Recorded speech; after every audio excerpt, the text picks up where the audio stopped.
Gonna give you a breakdown of the remix I'm working on. It's not quite finished. I sort of thrashed out the first part of the arrangement, and that's all I'm going to play to you at the moment. It's just up to like bar 49, so the first 1 minute 20-ish. So I'm going to play that and then talk about it.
Right, so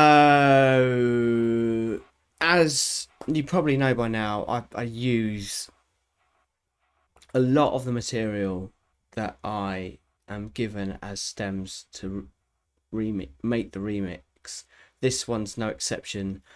So a lot of the drums from the original mix of this have been processed really heavily. I will come to those in a moment. I just want to start with the other sort of elements first. So this is a sound like a sort of siren sound from the original track. This is it more or less as it was in the original. In fact, that might be exactly how it was, but I reversed it.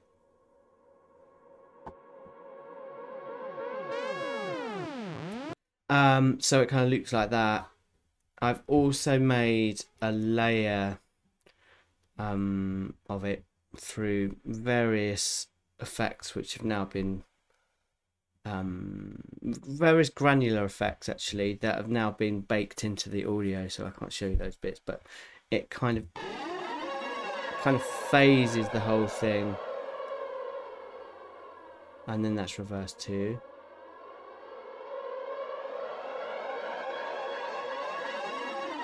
Together they make a nice sort of chorusy sort of sound bed together.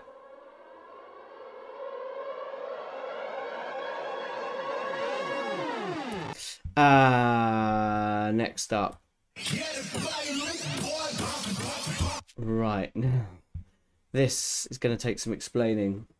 This is the vocal from the original tune.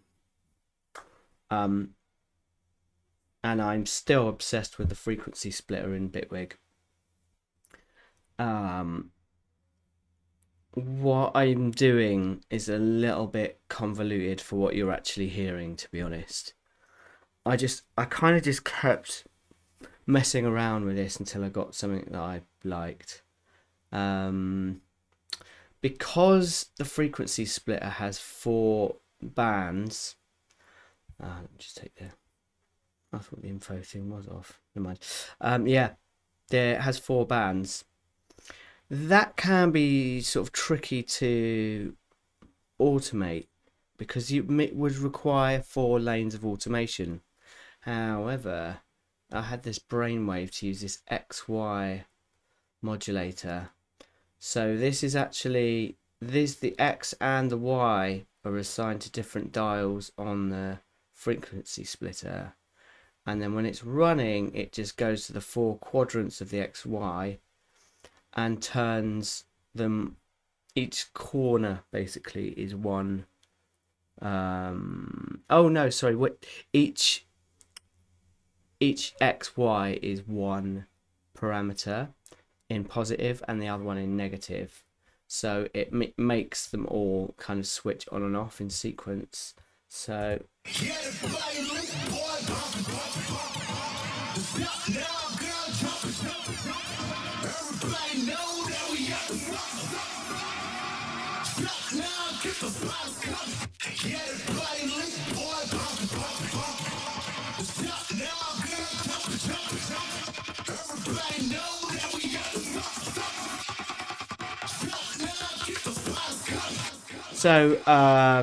when you hear it start chopping up like that, the reason for that is in each band there is an instance of Infiltrator doing chopping and compressing and various other bits that Infiltrator does.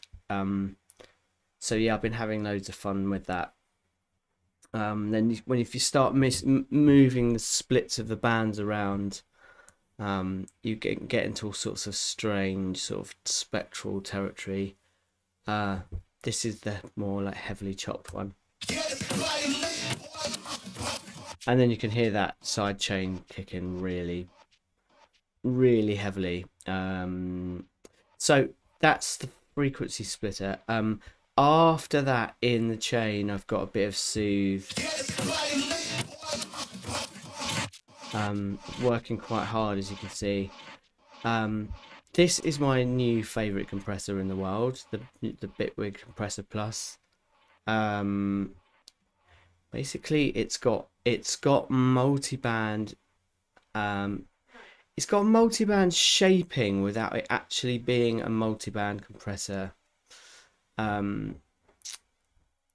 So what it does, if I've got this right, because it is relatively new, I've been playing with it a bunch. So in a normal multiband compressor, you would have these like 4 bands, and each one would have a separate ratio and threshold. But in this, they all have the same threshold and ratio, except that within the separate bands, you then have these extra values for intensity and timing. Intensity is how much the ratio affects that band, and the timing is an offset of the timing for that band. So it can be really useful for like side chaining, and just all kinds of shaping for bass noises. So yeah, it's really simultaneously deep and as well as being deep, really easy to use, and it just sounds amazing. Then it's got these other like flavors of compression. Resist I've been using a lot for the sidechain stuff, and Smash does what it says it would expect it to do. It just really like compresses really hard. You can hear this track is just like really quite smashy, so I've been using that a lot. Finally, on the output, you've got these different colorations, which are quite fun as well. Like you can have sort of tape style or whatever. Anyway, that so that it goes through that. So Soothing Compressor Plus. Then it goes through just a EQ cut. I could just hear this sort of like quite an intense low cut at 90k. No, sorry, that's right, isn't it? Yes, 90 hertz rather. I could just hear some sort of like bassy stuff coming out of the vocals that it was interfering. It just sounded like I was getting masking, which is when you have 2 frequencies happening at the same time between 2 channels. And I could just hear that sort of really it just didn't sound clean enough. It took me a little while to work out where it was actually, but that cleaned up nicely. Then my old favorite standard clip. shaving off the top. Then I've got 2 instances of compressor plus, 1 to kick and 1 to snare. A word about side chaining here. All of the elements have got side chaining on, but they all have slightly different timing adjustments. Before, when I've showed this, absolutely applies to Ableton people as well. I mean, all of these things do actually, and there are equivalents in Ableton for all of these things. But one of my earlier approaches towards mixdown would be having the drums on like 1 bus and then everything else on another, and side chaining those, right? But if you want a really, really well timed pumping effect, it requires most of the time having separate side chaining for separate elements. So yeah, I spent quite a lot of time doing that. Then we have, what's this? Okay. That's a drum from the original stems as well, which I'm just basically thrashing through standard clip. That's then being side chained as well. So just, it kind of makes a sort of noise element really. These are the original kick and snare from the original.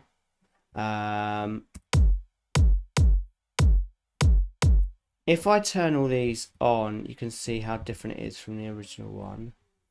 Just turn them off. Okay, it's louder, but it's also, I'm using transient control to make it shorter. Clipped first, then transient control. And then I'm taking out about 4 dB around 151 Hertz, that sort of boxy area of the kick, which I'm often shaping. The snare, a bit more of a kind of simple thing going on, just clipping and then transient control, just to make it tighter. Right, here comes the complicated bit, the sort of last bit really. So most of the synth you can hear in the track, the sort of dirty, bassy synth, is actually it's actually the original drum bus processed through loads of stuff, including like an oscillating sound generating thing. I was unable to show all of it playing together without getting CPU overs, so I rendered it for the sake of just playing the whole track. And it's this one here. Let's just listen to it.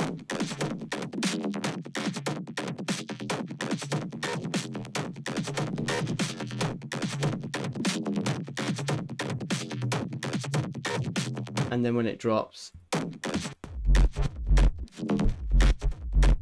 with a kick snare.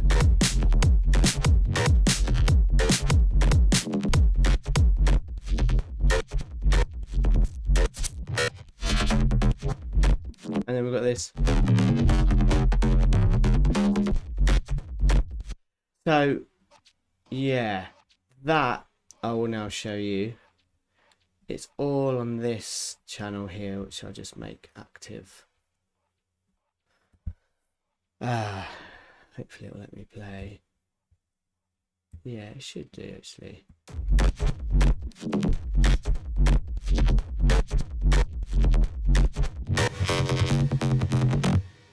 Ooh, we had a little bit of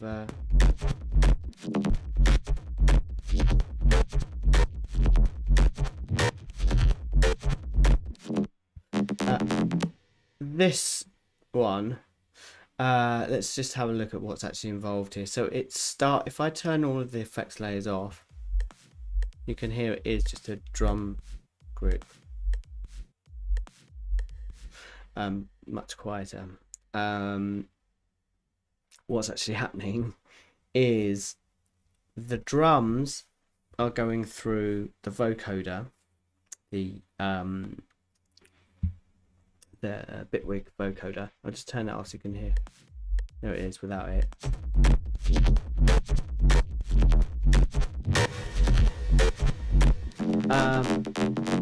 Right, so what's happening here is the modulator is receiving audio from the effects grid, which I've got in a separate layer on the same channel.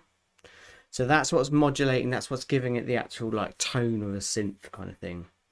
The carrier signal is just it is receiving audio just from this channel, right? Also in that chain is a big fat compressor as well. So just showing you what's going on with that modulator that's got the effects grid. I can sort of play that to you as well so you can hear it. There it is. It sort of sounds a little bit the same as this one, much quieter. So what's happening here is it's receiving the audio from the drums, right? Going through a clipper and then a comb filter, which is where we're getting those sort of like tones. It sounds like a synth, but it's actually a comb filter. Sorry, I got that slightly wrong when I was talking about it before. I did actually mean it was a comb filter as opposed to an oscillator, but I'm using it at high feedback levels, which kind of makes it self-oscillating. Let me just play the end result so you can see some of the automation. I'm going to turn up the side chaining as well.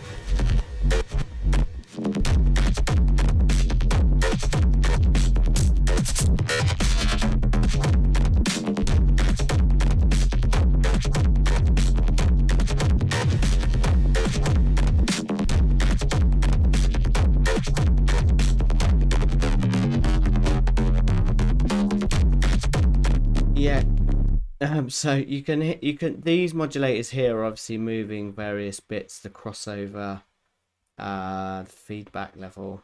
I think the pitch is determining between. I threw 2 lanes of pitch at it until I got something I wanted. So that in grid one is firing this pitch, but then I got one of these steps to modulate the global pitch for the effects grid as well. So it's got that kind of weird tuning going on. It's microtonal tuning basically. It took me a bit of time to get that exactly right. So then that's going through imager just to make it wider. Then I'm monoing the bass. That's exactly the same as the utility in Ableton with a bass mono button. I'm just chopping the volume there, but using two rows of this mod is modulating that to get the shape exactly right. Then some compression, then standard clip, and then K clip. So 2 lanes of clipping for some reason, I don't know why. Then my new friend, the UAD Ampex. Fans of the channel will know that I've been rinsing the Studer, which was on sale, and then this one was on sale as well. It might even still be on sale. I got it for like $40. It's fantastic. You have to find the sweet spots, but it's just so great. Then the bass boost, and then that sidechain compression. So all in all, that's a pretty involved. Oh yeah, and for that early section, this bit here, you can sort of hear it being filtered. Yeah, so that's when I'm using this cut just for that section. The other thing you'll see as well, you can do this on Ableton, is I've been really a fan of using this as a band pass, having a high cut and a low cut, and then modulating the shift parameter in the top right. Band pass in a normal filter gives you a pretty narrow range with quite a high Q. I find it much more useful quite a lot of the time to have a much broader bandpass, which I'm able to do in the EQ, and then changing the shift parameter to change the sort of global frequency of that. Oh yeah, and these lanes of automation here are additional for the effects grid, just to make so I've got into very much using sort of modulators for like riffing, and then more automation for arrangement. Then those bits where it really pops out,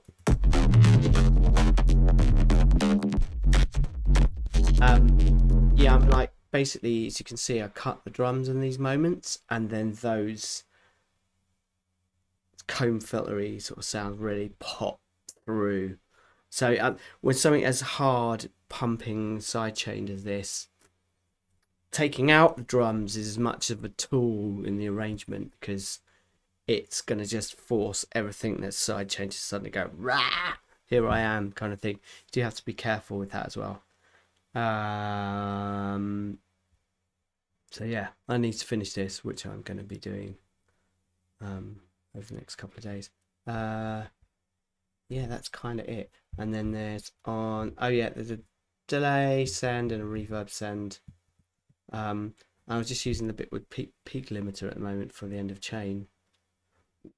I was really sort of getting into the loudness range of this one, and without even hitting any limiting, I was getting like -6 lufs, which is like really flipping loud. And that's just because of all the clipping that's going on, really. Yeah, that's it.